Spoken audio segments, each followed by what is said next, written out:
요한복음 2장 13절에서 25절까지입니다.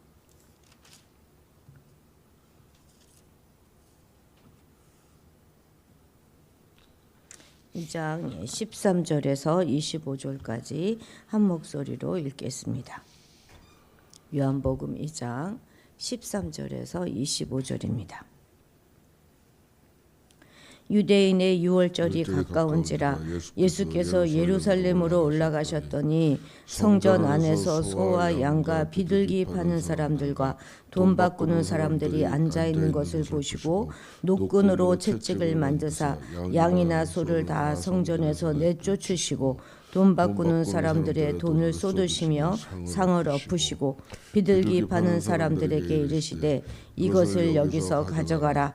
내 아버지의 집으로 장사하는 집을 만들지 말라 하시니 제자들이 성경 말씀에 주의 전을 사모하는 열심히 나를 삼키리라 한 것을 기억하더라. 이에 유대인들이 대답하여 예수께 말하기를 내가 이런 일을 행하니 무슨 표적을 우리에게 보이겠느냐. 예수께서 대답하여 이르시되 너희가 이 성전을 헐라 내가 사흘 동안에 일으키리라. 유대인들이 이르되 이 성전은 46년 동안에 지었거늘 내가 3일 동안에 일으키겠느냐 하더라. 그러나 예수는 성전된 자기 육체를 가리켜 말씀하신 것이라. 죽은 자 가운데서 살아나신 후에야 제자들이 이 말씀하신 것을 기억하고 성경과 예수께서 하신 말씀을 믿었더라. 유월절에 예수께서 예루살렘에 계시니 많은 사람이 그의 행하시는 표적을 보고 그의 이름을 믿었으나 예수는 그의 몸을 그들에게 의탁하지 아니하셨으니 이는 친히 모든 사람을 아심이요 또 사람에 대하여 누구의 증언도 받으실 필요가 없었으니 이는 그가 친히 사람의 속에 있는 것을 아셨음이니라. 아멘. 먼저 지도 좀 볼까요? 여기 이제 요단강에서 세례를 받으시고 난 다음에 예수님은 다시 이제 예수님은 나사렛에서 나고 자라셨죠, 그리고 이제 여기 요단강에 오셔서 세례를 받으시고 난 후에 제자 다시 이제 북쪽 갈릴리로 이동, 여기 갈릴리 이쪽으로 아니네요. 갈릴리 이쪽 지역으로 이동하시기 전에 북쪽 그저 가기 전에 제자들을 부르셨고 이제 갈릴리로 가셔서 여기 가나의 혼인 잔치에 참여하셨죠. 그래서 여기서 첫 표적을 행하셨습니다. 그리고 다시 북쪽에서 한 30km 떨어진 요 가버나움에 가셔서 며칠 머무십니다. 요 가버나움에 예수님의 집이 있었을 것이다 이렇게 생각해요. 대부분의 학자들은. 그리고 이제 6월절 명절이 가까우자 다시 예루살렘 이 아래 여정에 오르십니다. 자, 13절 같이 읽겠습니다. 지도가 항상 머릿속에 딱 들어가 있으셔야 돼요. 13절입니다. 유대인의 6월절이 가까운지라 예수께서 예루살렘으로 올라가셨더니 아멘. 공간복음이니까 마태나 마가나 누가복음 요 세 복음서를 공간복음이라 같은 관점에서 쓰여졌다 해서 공간복음이라고 하잖아요. 근데 이 공간복음에서는 공생의 기간 동안에 딱 한 번 유월절을 가시기 위해서 예루살렘으로 방문했다 이렇게 기록합니다. 전체적인 예수님의 사역의 방향은 갈릴리에서 시작해서 예루살렘으로 마치는 그런 구조예요. 하지만 이 요한복음은 세 번의 유월절이 이 요한복음 안에 등장하고 그때마다 예루살렘 방문을 하십니다. 자, 여기 2장 13절 오늘 읽었던 2장 13절이 첫 번째 유월절입니다. 요때 예루살렘 방문하죠. 성경책에다 첫 번째라고 기록해 놓으시면 이제 유월절이 세 번 나오는데 어디 나오나 우리가 한번 보십시다. 여기서 처음 첫 해 유월절이 되는 것이죠. 물론 예수님은 다른 명절 때도 예루살렘을 가십니다. 그래서 요한복음에는 굉장히 절기가 많이 나와요. 뭐 수전절도 나오고 절기가 많이 나오는데 이것은 뭐냐면 이 절기의 주인이 바로 예수님이다 하는 것을 강조하는 것입니다. 자, 14, 15절 같이 읽겠습니다. 성전 안에서 소와 양과 비둘기 파는 사람들과 돈 바꾸는 사람들이 앉아 있는 것을 보시고 노끈으로 채찍을 만드사 양이나 소를 다 성전에서 내쫓으시고 돈 바꾸는 사람들의 돈을 쏟으시며 상을 엎으시고. 아멘. 성전에 도착하셨을 때 가장 먼저 예수님의 시선에 들어온 것은 성전 내 그 장사치들의 모습입니다. 짐승을 파는 장사꾼들 그리고 환전상들이었죠. 그들은 바깥 마당에 그 이방인의 뜰 거기를 다 자리 잡고 디아스포라 순례객들, 그러니까 북이스라엘이 멸망하고 뭐 남유다가 멸망하고 나서 전부 다 사방으로 많이 흩어졌잖아요. 전역에서 살고 있는 그 이스라엘 사람들이 그걸 이제 디아스포라 유대인이라고 하지 않습니까? 그들이 제사할 수 있도록 짐승을 팔고 있었던 것이죠. 그 이방인의 뜰에서.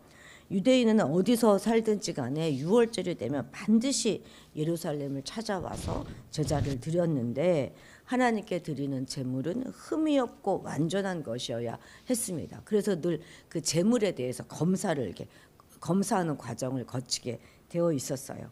그래서 멀리서부터 자기가 집에서 기르는 짐승을 데려올 수가 없잖아요. 데리고 오는 중에 뭐 흠이 생기기도 하고 병이 나기도 하고 그렇게 될 테니까.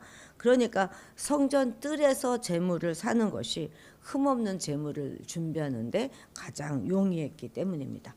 유대의 역사가 요세푸스의 기록에 의하면 매년 6월절 날에만 20만 마리 이상의 양이 제물이 되었다 이렇게 기록하고 있으니까 그 매매되는 양이 얼마나 많았을지 우리가 충분히 짐작해 볼 수 있죠. 요 기간 동안에 뭐 성전 안이다 짐승의 울음소리로 또 뭐 짐승의 오물들로 가득 찼을 것입니다. 그러니 이를 위해서 지불되는 돈 역시도 적지 않았을 것입니다. 제사장들이 종교를 빙자하여서 폭리를 취했던 것이죠. 또한 유대인 성인 남성이라면 매년 반세겔의 성전세를 내어야 했는데 이것은 반드시 유대 화폐로만 낼 수 있었어요. 그러니까 가이사 형상이 새겨져 있는 그 로마 돈으로는 성전에서 거래할 수 없었기 때문에 반드시 환전을 해야만 했었습니다. 그러니까 환전상들이 뭐 그냥 똑같이 환전해 주진 않았을 거 아닙니까? 수수료를 부과해서 수입을 삼는 것은 정말 오랜 전통과 관행이었습니다. 성전 내 장사는 신성 모독에 준한다 하는 이런 전통적인 경고는 이미 사문화된 지가 오래되었고 순례객들을 위한 편의 제공이다 하는 명분 아래에서 모든 것이 허용되고 있었습니다.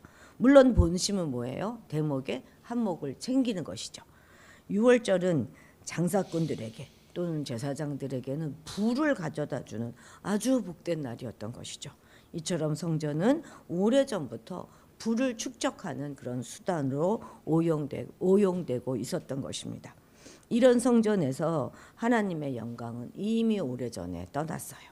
1장 5절에 보면 빛이 어둠에 비추되 어둠이 깨닫지 못했다 이런 말씀이 있잖아요. 1장 5절에. 그리고 그 말씀처럼 성전의 주인이 들어오셨는데 어둠 가운데 있으니 아무도 그 성전의 주인에 대하여 관심이 없었습니다. 이제 이곳은 더는 성전이라 말할 수가 없는 것이죠. 예수님은 이처럼 인간의 탐심이 가득 찬 성전을 보고 분노하셨습니다.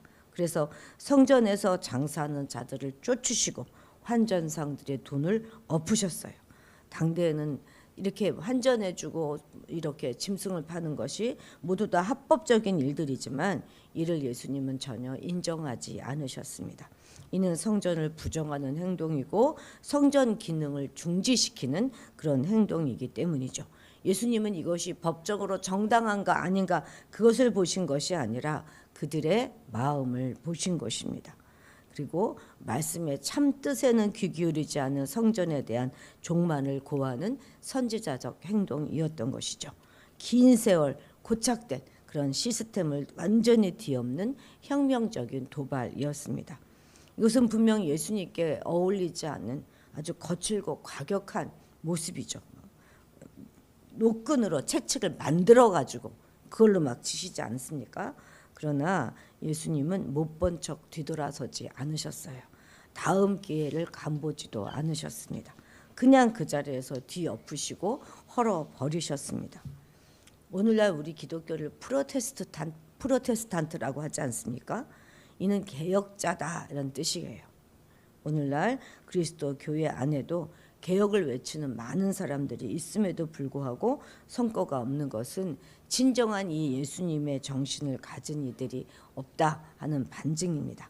우리 역시 예수의 정신, 불의에 대하여 과감하게 지적하고 책망할 수 있는 그런 개혁 정신을 가지고 우리 자신부터 먼저 개혁해 나가야 하겠습니다. 자, 19절에서 21절 읽겠습니다. 예수께서 대답하여 이르시되 너희가 이 성전을 헐라 내가 사흘 동안에 일으키리라. 유대인들이 이르되 이 성전은 46년 동안에 지었거늘 내가 3일 동안에 일으키겠느냐 하더라. 아멘. 그런데 이것은 21절도 읽을까요? 그러나 예수는 성전된 자기 육체를 가리켜 말씀하신 것이라. 아멘. 예수님 이제 18절에서 유대인들이 예수님에게 이렇게까지 네가 하는데 우리에게 어떤 표적을 보여주겠느냐 이렇게 표적을 구하니까 이 성전을 헐라 그러면 내가 사흘 만에 일으키겠다 이렇게 말씀하십니다.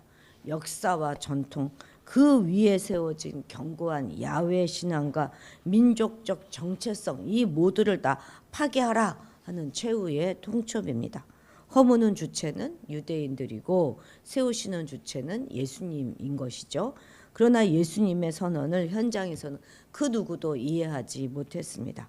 사실 이 성전은 지금 46년 동안 보수 확장 공사가 진행되는 중이었고 예수님 당시에도 아직 완성되지 못하고 있었습니다. 헤롯 대왕이 유대인의 민심을 얻고자 헤롯 대왕은 원래부터 이스라엘 유대인이 아니잖아요. 에돔인이었다가 이제 왕이 되었기 때문에 자기의 정체성이 늘 자기의 약점인 거예요. 그래서 유대인의 민심을 얻고자 아주 굉장히 화려하고 크게 그렇게 확장해서 보수 공사를 하고 있는 중이었어요. 기존에 있던 그 성전을 부순 건 아니고 그대로 세워둔 채로 얼마나 막 금을 붙이고 이렇게 화려하게 그렇게 건축하고 있는 중이고 그래서 점점 더 견고해지고 있는 중이었습니다. 아주 화려한 대리석으로 웅장한 위용을 뽐내는 그런 성전은 정말 유대인들의 자랑이었죠. 자신은 아무리 가난해도 그리고 아무리 많은 세금이 내서 그것이 막 짐스럽다 할지라도 매년 해마다 이 예루살렘에 올라와서 이 성전을 바라보면서 어느 민족에게도 견줄 수 없는 그런 민족적인 자부심과 심신의 위안을 안고 갔단 말이에요. 그리고 이 성전을 이렇게 화려하고 아름답고 그리고 견고하게 지어지는 헤롯 왕실에 대해서 감사할 따름이었습니다. 그런데 이런 성전을 허물라고 하는 거예요. 허물 수 있겠습니까? 그리고 설령 허문다 하더라도 사흘 만에 다시 세운다 하는 것은 언어 도단이죠. 21절은 바로 요한이 붙인 해석입니다. 아마도 이 해석은 예수님의 부활 사건 이후에 완성되었을 것입니다. 22절에도 그래서 있죠. 죽은 자 가운데서 살아나신 후에야 제자들이 이 말씀하신 것을 기억했다 이런 말씀이 있지 않습니까? 그러니까 허물 이 성전 예수님이 허물겠다고 말한 이 성전 그리고 예수님이 다시 일으켜 세울 그 성전 그것은 바로 예수님 자신의 육체를 두고 하신 말씀이었다 하는 것을 제자들도 예수님이 부활하시고 난 후에 알게 된 것이죠. 그렇습니다. 부활은 제자들의 과거를 새롭게 조명하는 빛입니다.